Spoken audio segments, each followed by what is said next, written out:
And I just find it interesting that if I was to start at Pasco Airport, we'll say this is Pasco Airport right here, and I was to fly 2,419 miles at a compass heading of 130.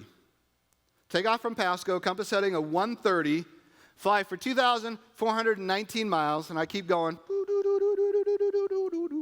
After a few hours, I'm going to land in San Pedro Sula, Honduras, one of the places we go with our global outreach teams. Now, you might think, well, that's awesome. So if I'm faced at compass heading 130, I'm faced that direction.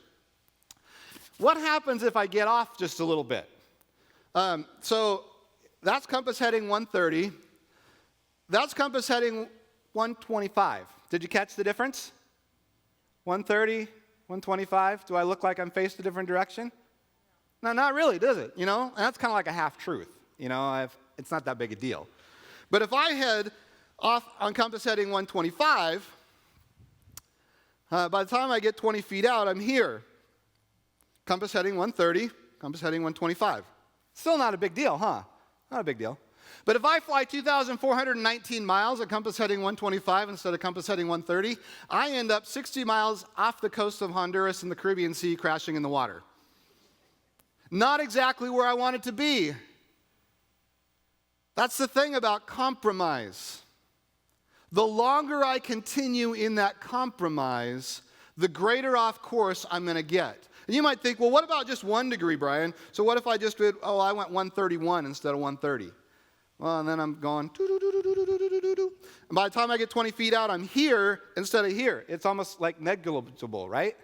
But if I keep going for 2,419 miles, 1 degree off, I crash in the mountains 45 miles southwest of the airport.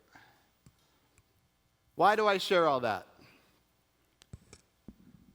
Because the sooner that we recognize the compromise in our life, the sooner that we recognize the half-truth and we surrender it to God, the easier it is to get back on course. When I'm 20 feet out and I recognize I'm off course, it's really easy to correct, and I can get back on course.